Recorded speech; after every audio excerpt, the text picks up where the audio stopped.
Fala galera, está começando mais uma edição do 4 na Linha Podcast.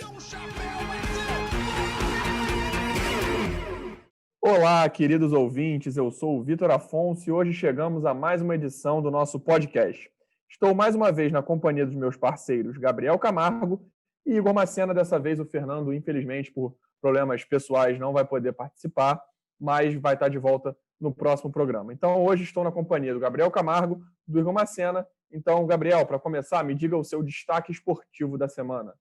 Fala pessoal, mais uma vez o destaque é um pouco negativo, é a lesão do Neymar. Aparentemente não é nada muito sério, muito grave que vai prejudicar a temporada dele, mas a expectativa inicial são de 3 jogos pelo menos fora, 2, 3 semanas talvez. Então é mais um ponto de atenção, na verdade, né? Porque o Neymar veio de um final de temporada muito bom, com o PSG se destacando e tudo mais, a gente achando que era o ano do PSG ganhar a Champions, parou no Bayern, vai começar de novo essa temporada e aí já tem uma lesão logo no início, pode atrapalhar o rendimento dele, com certeza vai atrasar ele alcançar um nível alto durante a temporada, então é mais um ponto negativo, né? Mais uma lesão atrapalhando a trajetória do Neymar.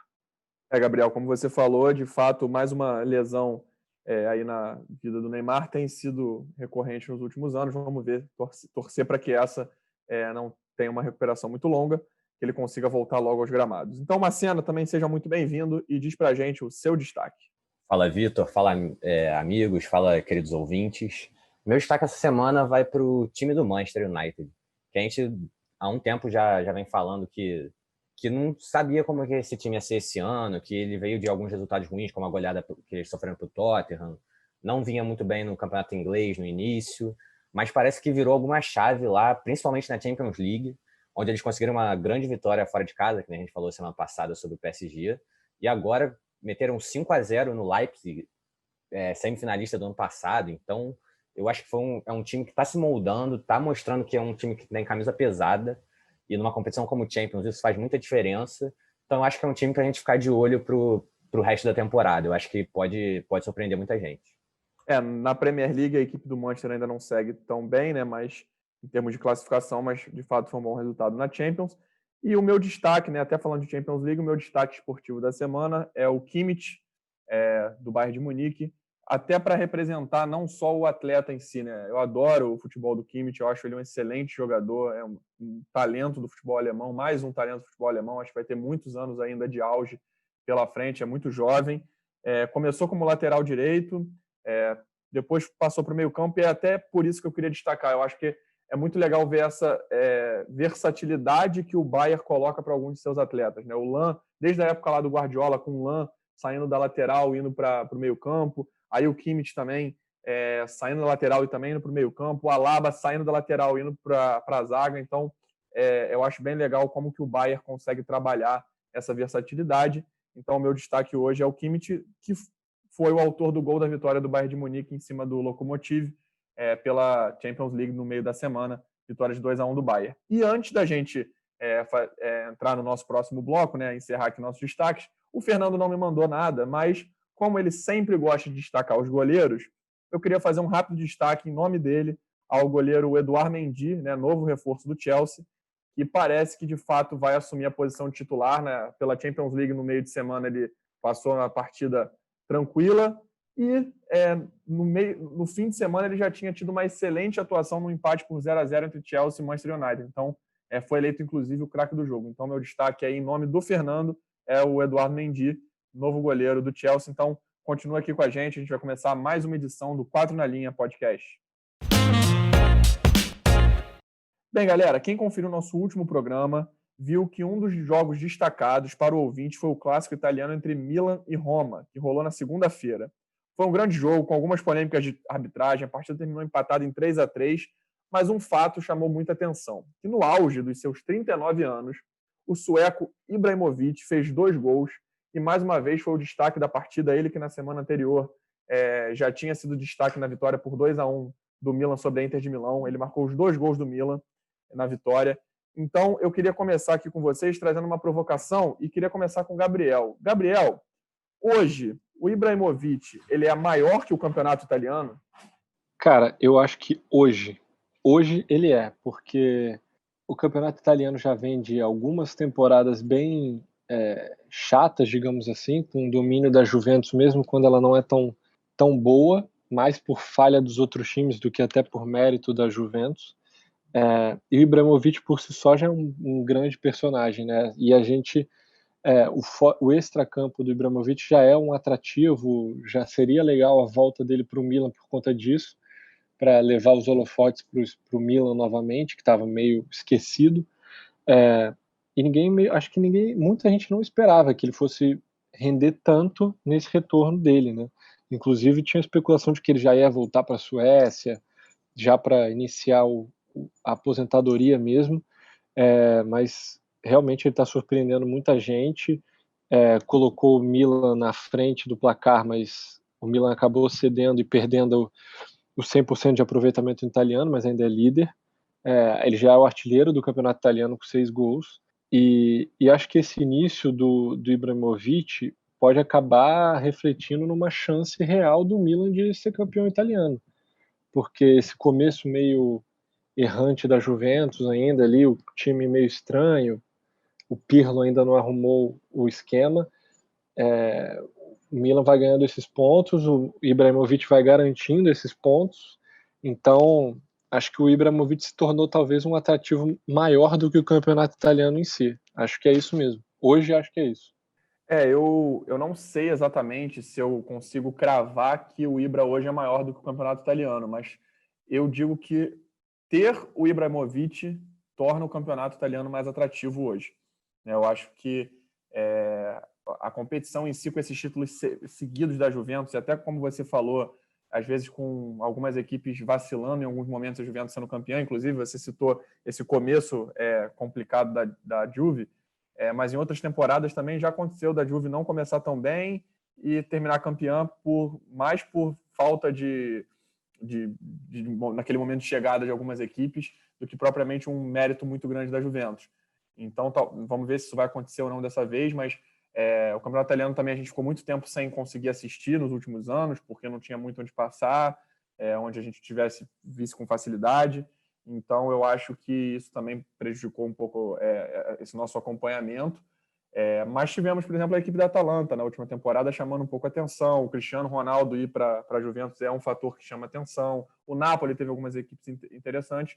Mas acho que, apesar de tudo isso, ter o Ibra é algo que torna a competição mais cativante, né? Eu acho que tem o fator Ibrahimovic, né? Esse carisma do Ibrahimovic e até o fator ainda de técnico dele, que ele consegue ainda fazer diferença nesse campeonato, eu acho que torna o campeonato italiano mais atrativo. Mas, até ampliando um pouco mais a pergunta, eu queria saber do Macena se ele acha que o Ibra teria vaga, por exemplo, em alguma outra grande equipe europeia que pudesse brigar pelo título da Champions League, por exemplo. Vitor, então, eu acho que sim. Eu acho que jogadores do nível dele têm capacidade de jogar em grandes times, mesmo que não sejam estrelas principais, sejam titulares, mas eu acho que ele tem vaga na maioria dos times. Por exemplo, no Barcelona, hoje em dia, eu acho que ele teria vaga. Eu acho que o grande problema dele, nesse sentido, é que ele ia querer ser a estrela da companhia, né? Ele ia querer ser o cara que joga todos os jogos, que em todos os jogos decisivos vai estar lá, e às vezes ele não se encaixa no jogo, num tipo de jogo que o técnico vai querer para aquele jogo decisivo. Então, eu acho que ele ia dar muitos problemas nesse sentido.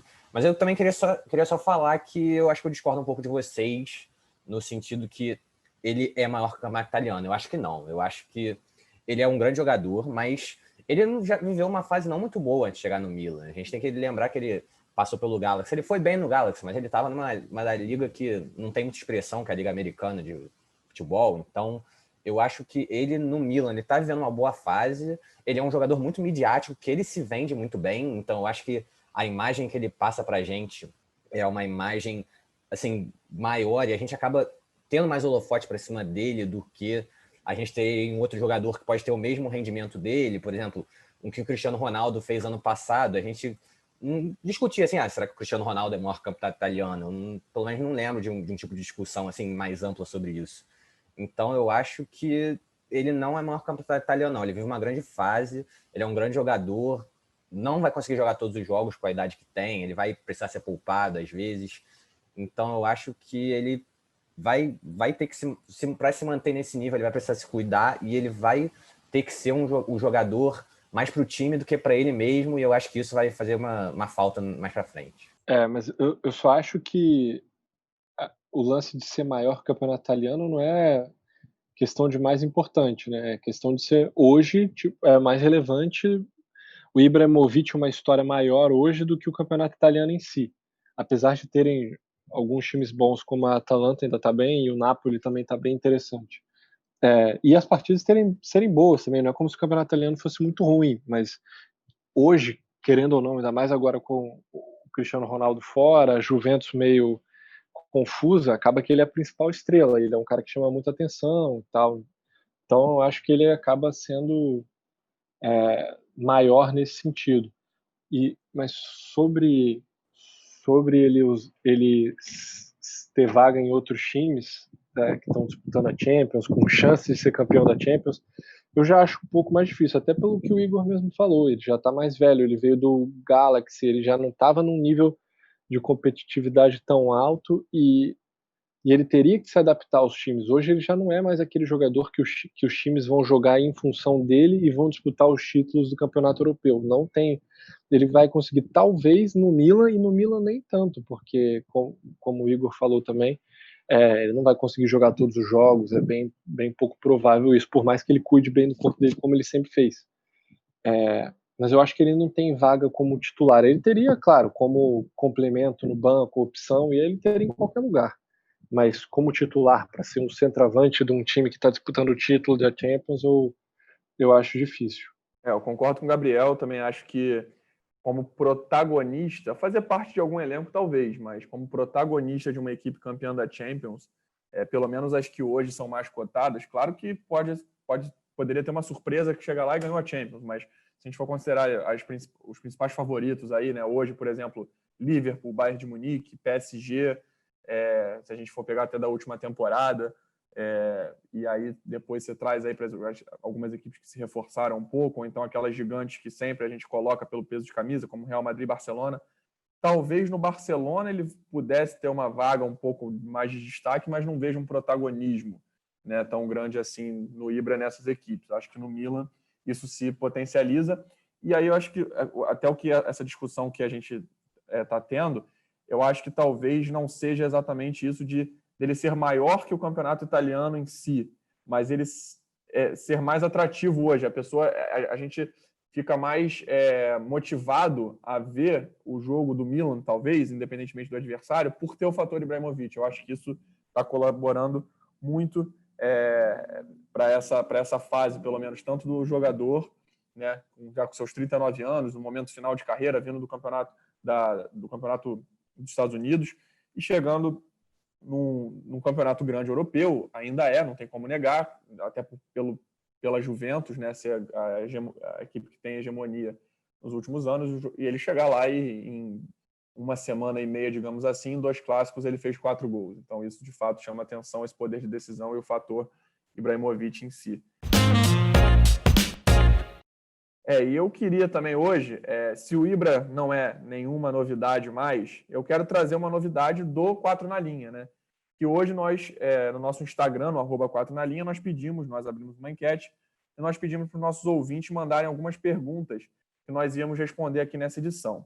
Aliás, se você ainda não nos segue, é só procurar pelo 4 na linha, @4 na linha no Instagram e no Twitter, e também pelo 4 na linha no YouTube, para ficar por dentro de tudo que envolve aqui o nosso podcast. Mas vamos lá, vamos começar com a primeira pergunta feita pelo nosso ouvinte, Marcelo Alves. E ele nos perguntou se, na nossa opinião, o Arsenal, com o Arteta, vai conseguir em um futuro próximo repetir aquele protagonismo do futebol inglês que tinha na maior parte da era Wenger, principalmente quando o Arsenal ganhou aí seu último título de campeonato inglês, lá com aquele time comandado pelo Thierry Henry. E eu quero passar a bola aqui primeiro para o Macena para iniciar essa discussão. Macena, você acha que é possível, respondendo aí ao nosso ouvinte Marcelo Alves, e muito obrigado desde já pela pergunta. O Marcelo, eu até conheço ele, sei que é um grande fã do Arsenal, mas eu acho que eu tenho uma triste notícia para ele, assim. Não sei se muito triste em escala, mas eu acho que não vai conseguir mais chegar naquele patamar da era da Wenger. Eu acho que hoje em dia o campeonato inglês é um campeonato muito disputado, que tem as grandes forças assim sempre estão disputando o título. Então você tem verdadeiras seleções e acaba que tem uma alternância maior de líderes. Assim, o Arsenal pode conseguir um título, pode conseguir boas campanhas, mas eu acho que é muito difícil ele conseguir certa hegemonia nacional, que nem ele teve durante muitos anos, já era Wenger e teve grandes títulos. Então eu acho que é mais complicado, assim. Eu acho que o Arteta está montando um time muito bom. Eu acho que está fazendo um grande trabalho. É um técnico que está mostrando conhecimento, assim, aprendeu muito com o Guardiola sobre futebol quando era seu auxiliar e tenta fazer um estilo de jogo que, por exemplo, o Guardiola hoje é um técnico que tem alguns problemas para montar o City. Ele não consegue montar mais naquele estilo que ele fazia antigamente, dos grandes times de posse de bola, de muita pressão. Ele não está conseguindo mais. Mas o Arteta parece que conseguiu adaptar um estilo de jogo parecido àquele ao time do Arsenal. E o time do Arsenal é forte, assim, tem grandes peças. O Willian tem entrado bem no time, o Alba é um grande jogador. Então eu acho que ele vai conseguir ter grandes frutos sim com o Arteta. Eu acho que vai conseguir montar um time que vai ser mais respeitado na Europa, porque o Arsenal vem de um período que não conseguia nada, não tem conseguido nada. E eu acho que nesse sentido ele vai conseguir mudar sim. Eu acho que ele vai conseguir fazer um time mais respeitado, como eu falei, que pode chegar numa Champions League longe, pode chegar no campeonato inglês disputando o título até o final, pode ganhar um campeonato desses com os jogadores que tem, mas eu acho que ter uma certa hegemonia nacional, eu acho que ele não vai conseguir chegar nesse patamar, não. Eu concordo, mas acho que pelos motivos diferentes. Acho que o Arteta é promissor também, está começando um trabalho, não dá muito para avaliar ainda se vai dar certo ou não, mas a grande questão do Arsenal, e já era assim no final da era Wenger, no meio ali pro final da era Wenger, era a questão dos investimentos, porque com Manchester e com os dois times de Manchester, principalmente, e o Chelsea também, investindo pesado, o Arsenal tinha que acompanhar esse ritmo e a maioria das vezes não conseguiu. Muito também pela política do Wenger de fazer algumas apostas, de não querer gastar muito em grandes nomes, aí o time aos poucos foi se tornando também um mercado menos atrativo para grandes nomes. Mas eu acho que esse é o grande problema do Arsenal também. A forma como ele aplica o seu dinheiro. Querendo ou não, você tem o Davi Luiz. O Davi Luiz é um jogador muito questionável para quem está pensando em ser campeão da liga mais difícil do mundo ou para bater de frente com os principais times europeus. A gente cansou de ver no final da última temporada o Davi Luiz entregando jogo atrás de jogo. Toda partida tinha alguma falha grotesca dele que resultava em um gol ou atrapalhava o rendimento do time. Então, é um jogador prejudicial. E ele ganha uma renovação. Ele continua no Arsenal na mesma temporada e continua com espaço. A própria contratação do Willian, que eu acho um ótimo jogador e acho que ainda tem muito a entregar no futebol de alto nível, como é na Premier League, mas eu só acho que ele ganhar tanto protagonismo mostra também aonde o Arsenal está, porque não era para ele ter tanto protagonismo na Premier League de um time que quer ser campeão. Só você imaginar, ele não seria titular no Manchester City ou no Liverpool, por exemplo, que são os dois grandes favoritos. Então, eu acho que esse tipo de investimento acaba atrasando um pouco o projeto do Arsenal de retomar o protagonismo mesmo na Inglaterra, que nem isso ele está tendo. Sem contar que agora acho que é mais complicado ainda falar em hegemonia, em domínio, assim, porque a concorrência está cada vez maior, os times pequenos também estão mais completos, mais fortes, mais preparados para enfrentar esse campeonato. Então, acho difícil, mas se for para acontecer, tem que começar com uma mudança mais significativa na política de contratações, nas prioridades e na montagem do elenco. Gabriel, eu só queria até voltar rapidinho a um ponto, só fazer um destaque num ponto que você abordou, em relação ao Willian. A gente, quando trouxe aqui, antes do começo da Premier League, falando das equipes que podiam brigar, e a gente falando do Chelsea, que chamou a atenção na janela de transferências, até o Chelsea, que é ex-clube do Willian, e que o Willian, ano passado, teve um grande protagonismo, talvez hoje o Willian não fosse tão titular absoluto no Chelsea. Eu acho que hoje ele teria que brigar um pouco mais por alguma posição, talvez continuasse sendo titular, até pela temporada que fez, mas acho que não com lugar tão garantido igual na última temporada com essas contratações. Então, um time aí que investiu muito mais, e se você for ver aí Liverpool e City, também estão um degrau, alguns, na verdade, né, alguns patamares acima do time do Arsenal hoje, em termos de elenco, de trabalho, enfim. Então, eu não acredito que a curto prazo, né, até, infelizmente, também o Macena falou para um amigo dele, mas eu também tenho um amigo que trabalha comigo, que também, um abraço, Rafael Rezende, que é um fã do Arsenal, um torcedor do Arsenal, e infelizmente para ele também, eu acho que em curto espaço de tempo o Arsenal não vai ganhar coisas muito significativas. Pode ganhar uma Copa da Liga, uma Copa da Inglaterra, que vem acontecendo isso nos últimos anos, conquistou alguns títulos assim, mas um campeonato inglês, por exemplo, eu acho que vai demorar um pouco, né? Acho que vai levar um tempo maior para o Arsenal chegar lá, apesar de eu achar que o Arteta tem sim um futuro promissor pela frente. É um técnico que eu gostaria de observar com um tempo maior de trabalho para ver o que ele pode entregar. E agora, passando agora para uma segunda pergunta, né, que veio do nosso ouvinte Eduardo Neves, e ele quer saber se o peso de um jogador veterano pode influenciar no desenvolvimento de um jogador mais jovem no ambiente de um clube, né, principalmente num clube grande. Ele traz até o caso recente na Champions League do suposto caso que alguns veículos europeus citaram, que o Benzema supostamente, né, nada foi comprovado ainda, mas houve uma suposição de que o Benzema teria falado para um outro companheiro não passar a bola para o Vinícius Júnior durante a partida da Champions League no meio de semana contra o Borussia Mönchengladbach. Então, até em cima desse episódio, né, o Eduardo ele quer saber se esse jogador veterano com maior peso na equipe, com mais rodagem na equipe, com maior relevância na equipe, ele pode influenciar o desenvolvimento de um jogador mais jovem no ambiente de um clube. E aí eu quero começar essa discussão voltando agora para o Gabriel. Gabriel, o que você acha? Olha, eu acho que faz total sentido essa afirmação, porque, querendo ou não, o Vinícius chegou com uma pressão enorme num momento difícil do Real Madrid, de muita mudança, de instabilidade, saída do Cristiano Ronaldo, o fim de uma era, né, digamos assim, apesar de boa parte do elenco ter continuado. Então o trabalho dele já é um pouco mais complexo, porque ele não entra numa situação normal, num time encaixado e vai aos poucos entrando, ele já ganha uma responsabilidade maior. E acho que os veteranos têm um papel fundamental para ele se adaptar, para ele entender o papel dele, para ele evoluir também. E acho normal e natural os veteranos, por exemplo, uma coisa que eu percebo nos jogos do Real Madrid, em alguns momentos o Kroos, por exemplo, quando o jogo está meio apertado, está meio pegado, o Kroos meio que segura alguns lançamentos para o Vinícius, por exemplo. E não é uma questão de implicância.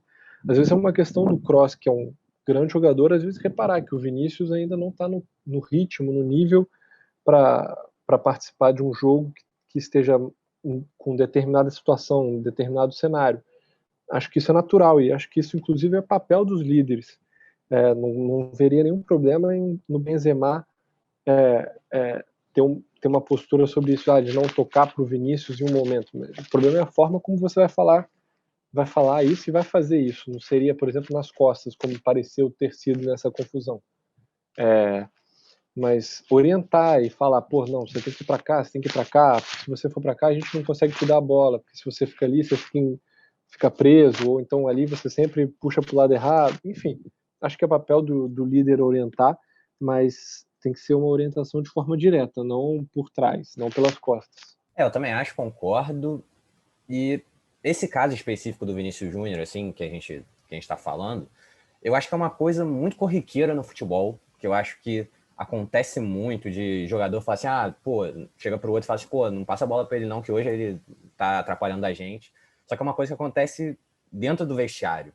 Quando isso é externado da forma que foi uma forma, assim, muito, muito estranha, porque foi uma captação de câmera de áudio na entrada do vestiário e foi uma coisa que ainda supostamente, ninguém tem certeza, apesar que todos os jornais estão noticiando, que até noticiaram hoje que teve uma conversa entre o Benzema e o Vinícius, ia parar arestas, até porque a relação deles falam muito que é uma relação de pai e filho, assim, que desde o Vinícius chegou no Real Madrid, o Benzema é como se fosse um pai para ele lá, auxiliando ele, ajudando ele a evoluir o futebol dele, mas acaba que na hora do jogo, na competição, o time perdendo ali, o cara quer ganhar e acaba soltando uma dessa. Então eu acho que é uma situação muito complicada, mas ele tentou fazer alguma coisa, fez no momento errado, a fala dele foi uma fala muito infeliz na câmera, mas eu acho que é uma coisa muito corriqueira no futebol. E eu acho que, assim, da mesma forma que a gente está falando aqui, que ele atrapalhou de uma forma que virou uma notícia como se fosse uma crise dentro do Real Madrid por causa disso, eu acho que auxilia também muito, não esse caso específico agora falando, claro, um caso em geral, assim, de jogadores veteranos influenciando jogadores jovens. Eu acho que tem influência muito grande, como o Gabriel mesmo falou, que saber o caso do Kroos, que não fica lançando sempre pro Vinícius, porque o processo de evolução do jogador jovem depende muito desses jogadores veteranos para passar as experiências, porque eles têm uma vivência de futebol muito maior que os outros jogadores. Por exemplo, o Vinícius Júnior saindo aqui do Brasil com 18 anos, indo para um Real Madrid deslumbrado, assim, chegando lá, e aí só achar que só vai chegar lá, vai jogar futebol, vai fazer o que sempre fazia aqui, que vai dar certo, não vai. Ele precisa ter uma evolução no futebol, e eu acho que é papel muito importante, sim, de jogadores veteranos fazerem isso. Mas aí, em casos como esse, eu acho que, por exemplo, esse caso, agora voltando para o caso do Vinícius Júnior, eu acho que esse caso pode atrapalhar, sim, a evolução dele dentro do Real Madrid, se essas arestas a gente forem bem aparadas, como parece que estão. Porque o Vinícius é um jogador que chegou lá, só que ele vive de bons e maus momentos, ele vive de jogos assim que ele decide para o Real Madrid, e vive de jogos como esse que ele realmente foi mal. Esse jogo contra o Borussia Mönchengladbach ele foi bem mal, ele atrapalhou muito o time, perdeu muitas bolas. Então eu acho que ele é um jogador que precisa de muita confiança, e talvez uma coisa dessas possa abalar muito a confiança dele.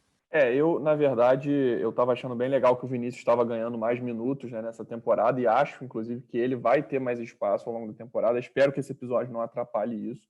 É um jogador que tem muito potencial, eu acredito muito que pode evoluir, tanto ele quanto o Rodrigo. Então, são dois jogadores que eu gostaria muito de ver com mais espaço no Real Madrid. Então, espero que esse episódio não influencie isso negativamente. Mas sobre essa importância, eu diria que não só dos próprios atletas, mas também de todo um staff do clube, também técnico, dependendo, se a gente for pegar aquela bronca, né, talvez já icônica, que o Guardiola deu uma vez no Kimmich, que foi meu destaque no programa. Todo mundo viu naquele jogo Bayern e Borussia Dortmund uma bronca que o Kimmich tomou, e o Bayern tinha vencido a partida, e o Guardiola falando com ele. E aquilo serviu para o jogador hoje, serviu como ensinamento, e o jogador hoje é um dos principais jogadores da equipe campeã da Europa e melhor equipe do mundo, talvez, na atualidade. Né? Já o Messi, melhor jogador do mundo hoje, fala que o Ronaldinho Gaúcho foi um grande espelho. Então, acho que essas influências podem ser muito positivas, sim, e acho que influenciam, sim, ainda mais quando um jogador chega de um outro país, está se habituando, ambientando ainda, chega numa equipe que ganhou muitos títulos importantes nos últimos anos.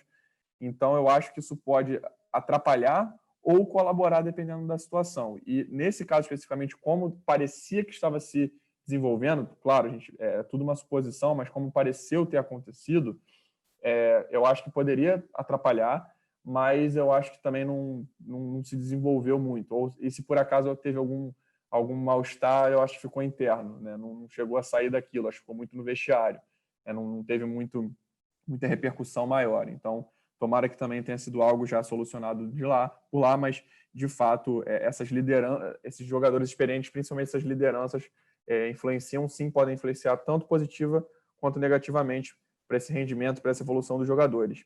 E eu gostaria de ficar, inclusive, ainda no El Clássico, né? Já que a gente está falando do Real Madrid, eu vou ficar no El Clássico, trazendo também o Barcelona para discussão, uma pergunta feita pelo Marcos Arantes, né? Que ele pergunta, entre o Hazard e o Griezmann, quem tem mais potencial de evoluir nos seus respectivos times? O Hazard no Real Madrid, o Griezmann no Barcelona, e ele pergunta quem tem mais potencial para evoluir nos respectivos times, e também ele faz uma segunda pergunta e se a gente invertesse os dois jogadores, será que eles iriam melhorar de rendimento? Gabriel, essa você começa. Bom, eu acho que quem tem mais potencial de evoluir é o Hazard, pelo simples fato de, na minha opinião, o rendimento dele abaixo tem muito mais a ver com a parte física e técnica dele do que necessariamente o encaixe dele, porque acho que ele tem vaga no time do Real Madrid, inclusive não acho que tenha sido uma contratação ruim, porque fazia sentido na época.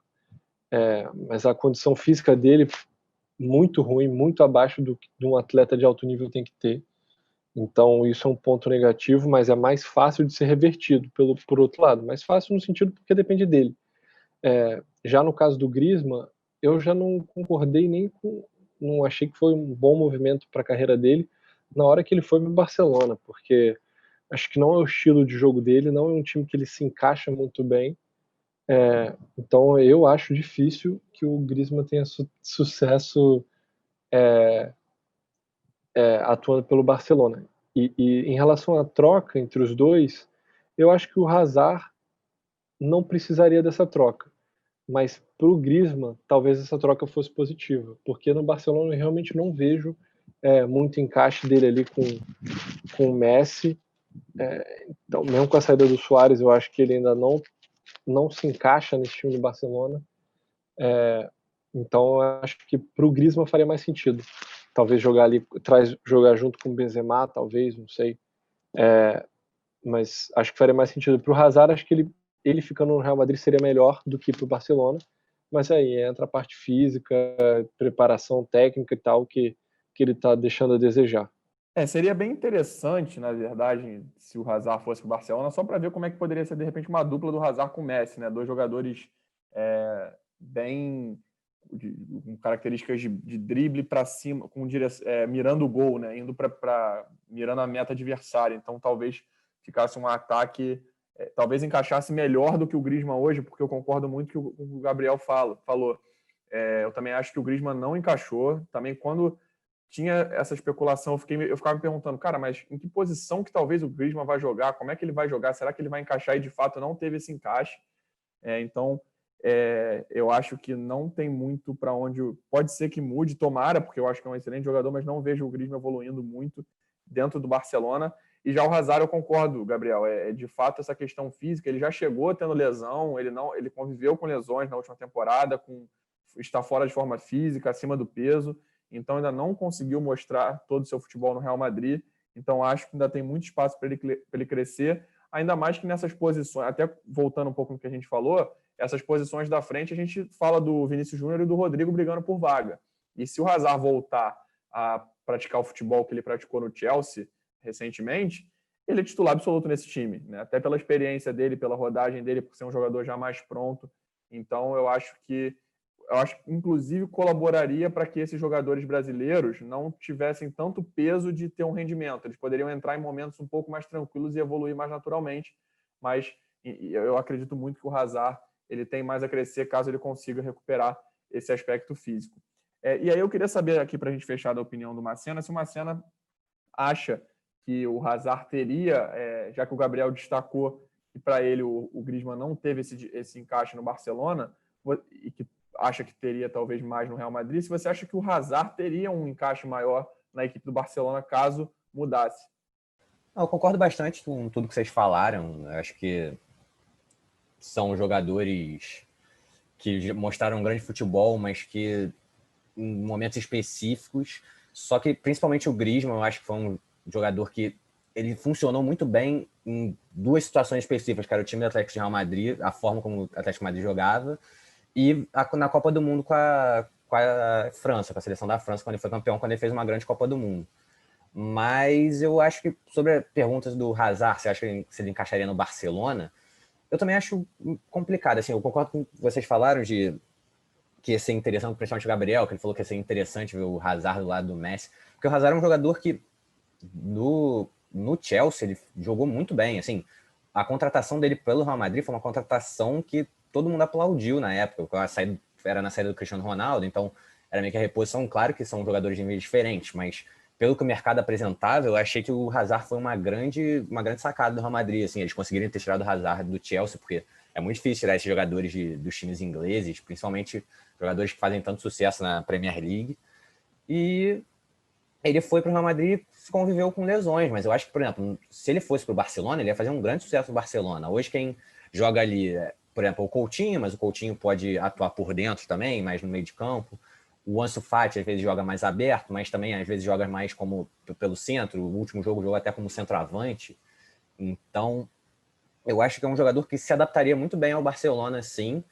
mas eu não vejo como um movimento que possa acontecer. Eu acho que realmente isso vai ficar só na nossa imaginação mesmo, só na suposição aqui no nosso podcast, mas eu acho que isso nós não veremos num futuro tão próximo assim. Galera, lembrando que essa pergunta foi enviada pelo nosso ouvinte Marcos Arantes. Obrigado também, Marcos, pela pergunta. E aí, é claro, é uma suposição, não existe nenhuma especulação dessa troca. A gente está só aqui levantando essa possibilidade, como é que seria, mas foi uma pergunta enviada pelos nossos ouvintes. E queria agradecer pelos que enviaram as perguntas. E você, nas próximas edições, também pode ter sua pergunta lida aqui, pode gerar um debate aqui para a gente. Então siga lá o @4nalinha, tanto no Twitter quanto no Instagram. Nós encerramos esse bloco aqui, mas fique aí que já a gente volta com o nosso bloco de destaques do fim de semana. Bem, galera, hoje infelizmente nós não vamos ter o joguinho do dia, né, o desafio do dia, porque o Fernando, nós estamos só com 3 integrantes, eu, Marcelo e o Gabriel, porque o Fernando teve problemas pessoais, mas na próxima está tudo bem, na próxima semana ele está de volta, está tudo tranquilo, nada muito grave. Semana que vem ele está de volta aí para participar do nosso programa. E aí a gente retorna com o desafio. Então hoje a gente vai direto para as dicas de partidas do fim de semana. Eu quero começar com o Gabriel. Gabriel, qual é o jogo que você indica aí para a galera ficar de olho? Bom, meu destaque para esse final de semana na verdade, é segunda-feira, né? Mas é feriado, então é final de semana. Leeds e Leicester no campeonato inglês. Os dois times estão entre os 6 primeiros da tabela.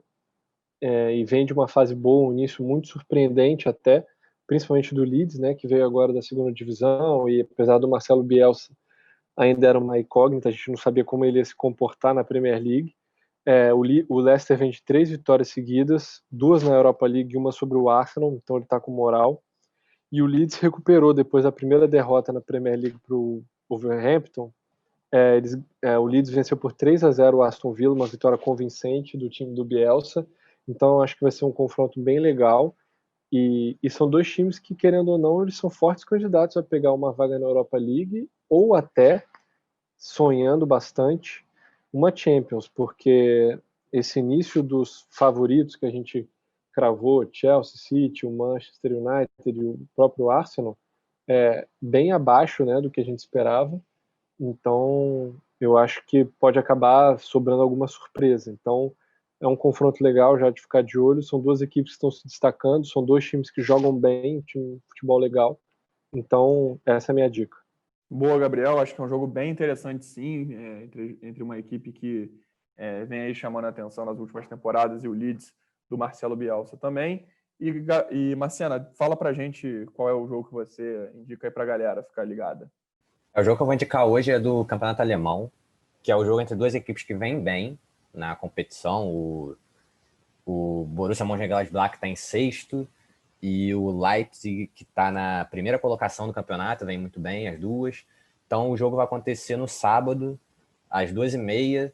Então acho que é um grande jogo, são as duas equipes, como eu falei, tão bem, e que mesmo na Champions League, por exemplo, o Borussia ele estava num grupo difícil com Real Madrid, Inter de Milão e Shakhtar, que vai um grupo que está se mostrando que vai ser até o final disputado, e ele conseguiu 2 empates contra, teoricamente, os 2 mais fortes do grupo, que é o Borussia, que é o Real Madrid e a Inter. Então, eu acho que é um time que vem se mostrando muito forte, e do outro lado o Leipzig, que é um time que ano passado já fez uma grande campanha, já falei sobre ele até inclusive hoje, e na Champions League vem meio que não muito bem, tomou uma goleada para o Manchester, foi um jogo assim muito estranho, porque era um jogo disputado até o finalzinho do jogo, e aí quando o Manchester fez o segundo gol, parece que abriu uma porteira no Leipzig, acabou tomando de 5-0. Mas são dois times fortes que eu acho que tem condições de, até o final, disputarem, digamos que a segunda colocação no campeonato alemão, né? Porque a primeira vai ser muito difícil tirar do Bayern. Marcelo, eu acho uma excelente dica de partida, inclusive, mas não achei que, eu só vou discordar com você, se me permita discordar rapidamente, que foi um bom resultado do Borussia, porque a equipe abriu 2-0 em cima do Real Madrid e tomou um gol já nos acréscimos, gol de empate, então jogando em casa. Então acho que foi um resultado que podia ser ainda melhor. Quando você olha de fora, nossa, empatou em 2-2 com o Real Madrid e também com a Inter, duas forças do grupo, está vivo. Realmente, nesse sentido, de fato, mas na prática mesmo, como foi o jogo, foi um resultado que acho que eles não comemoraram muito, mas excelente destaque, excelente, deve ser uma grande partida de fato. E o meu destaque é o duelo, o clássico inglês, né? Mais um clássico inglês, entre Arsenal e Manchester United, que vai ser no domingo, 1h30 da tarde. Né? Eu acho que é uma partida que vai ser bem interessante. As duas equipes não estão bem na tabela do campeonato inglês, mas o Manchester vem de uma boa partida, um bom resultado pela Liga dos Campeões, como você até falou aí, no duelo exatamente contra o Leipzig. E eu acho que vai ser um jogo bem interessante. A gente conversou hoje aqui sobre o Arsenal, né? Lá da era Wenger, do início da era Wenger, que conquistou muitos títulos, e também foi um período que o Manchester também ganhava muita coisa, e hoje as duas equipes estão em cenários totalmente opostos, então a gente acaba tendo uma lembrança daquela época, hoje é um cenário diferente, mas eu acho que é um jogo que promete, é um clássico, né? Os clássicos ingleses costumam ser... Os jogos do campeonato inglês costumam ser muito bons, assim, tecnicamente falando, bem interessantes, e os clássicos também. Então fica essa dica, Manchester United e Arsenal, a partida domingo, 1h30 da tarde, não deixe de acompanhar. Fique ligado nessa partida e também fique ligado no 4 na Linha. A gente termina o nosso programa de hoje por aqui. Agradeço pela presença do Gabriel, pela presença do Macena. Fernando, também um abraço aqui à distância. Na próxima estaremos juntos. E você, ouvinte, fique ligado nas nossas redes sociais e até o próximo programa. Uma boa noite, boa tarde ou bom dia para você. Até a próxima. Deu um chapéu, bateu! Rubens Barrichello do Brasil! Prata, Brasil! Goku, na perna esquerda, ele está parado!